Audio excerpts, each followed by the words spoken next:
হয়, শিৱসাগৰ জিলাৰ পশ্চিম প্ৰান্তত মহাবাহু ব্ৰহ্মপুত্ৰ পাৰৰ বিভিন্ন শস্য শ্যামল এই ৰূপহীমুখ জনজাতি উচ্চ মাধ্যমিক বিদ্যালয় 1981 চনতে প্ৰাণ প্ৰতিষ্ঠিত হৈছিল। 1981 চনৰ পৰা এতিয়া 43টা বৰ্ষ ইতিমধ্যে অতিক্ৰম কৰিছে।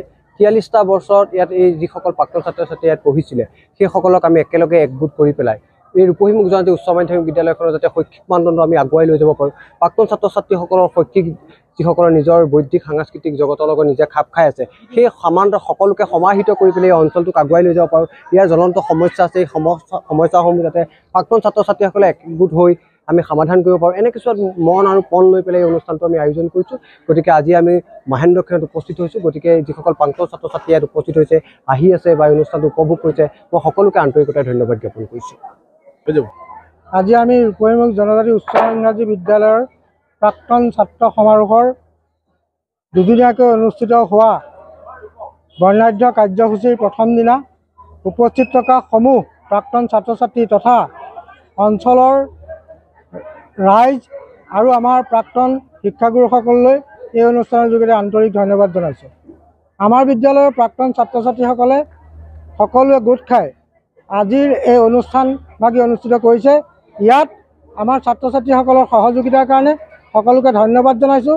আৰু আমাৰ এই কাৰ্যসূচী ইতিমধ্যে আমাৰ পতাকা উত্তোলন, বৃক্ষৰোপণ, মূল দ্বাৰ উন্মোচন আৰু স্মৃতিচাৰণ সভা, সাংস্কৃতিক শোভাযাত্ৰা হৈ গৈছে। এতিয়া আমাৰ গুৰু সেৱা অনুষ্ঠান আৰু সম্বৰ্ধনা অনুষ্ঠান আছে। তাৰ পাছতে প্ৰাক্তন ছাত্ৰ ছাত্ৰীৰ এক অন্তৰংগ আলাপ আছে। সেই গতিকে সকলো যে ছাত্ৰ ছাত্ৰীসকলে অংশগ্ৰহণ কৰে তাৰ কাৰণে মই আন্তৰিক ধন্যবাদ জনাইছোঁ। ৰূপহীমুখ জনজাতি উচ্চ মাধ্যমিক বিদ্যালয়ৰ প্ৰাক্তন ছাত্ৰ ছাত্ৰীৰ সমাৰোহৰ আজি প্ৰথম দিনৰ বিভিন্ন কাৰ্যসূচীৰ ভিতৰত সাংস্কৃতিক শোভাযাত্ৰাৰ এই কাৰ্যসূচী আনুষ্ঠানিকভাৱে এই অভাজনে উদ্বোধন কৰিলোঁ।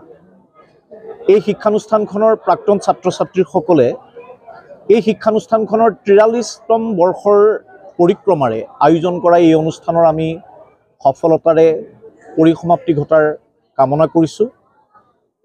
বিগত সময়ছোৱাত এই শিক্ষানুষ্ঠানখনে এই বৃহত্তৰ অঞ্চলৰ ছাত্ৰ ছাত্ৰীসকলক বুনিয়াদী শিক্ষা দিয়াৰ পৰা উচ্চ শিক্ষা দিয়ালৈকে এক নিৰ্ণায়ক ভূমিকা গ্ৰহণ কৰি আহিছে। এতিয়া এই প্ৰাক্তন ছাত্ৰ ছাত্ৰীৰ সমাৰোহে সামগ্ৰিকভাৱে এই বৃহত্তৰ অঞ্চলৰ ছাত্ৰ ছাত্ৰীসকলক অকল বৰ্তমান শিক্ষাৰত ছাত্ৰ ছাত্ৰীসকলেই নহয়, যিসকল প্ৰাক্তন ছাত্ৰ ছাত্ৰী সকলো ইয়াত সমাৱেশ হোৱাৰ এক সুবিধা দিছে। ইয়াত বহুজন গুৰুক যিসকলে উৰেটো জীৱন শিক্ষকতাৰ দৰে মহান বৃত্তিত নিয়োজিত হৈ মানৱ সম্পদ গঢ় দিয়াৰ ক্ষেত্ৰত অৰিহণা আগবঢ়ালে সেইসকলক আজি সম্বৰ্ধনা জ্ঞাপন কৰা হ'ব। মই ভাবোঁ বিভিন্ন কাৰ্যসূচীৰ ভিতৰত এই গুৰু সেৱা আৰু সম্বৰ্ধনা অনুষ্ঠানটো এক অনন্য অনুষ্ঠান।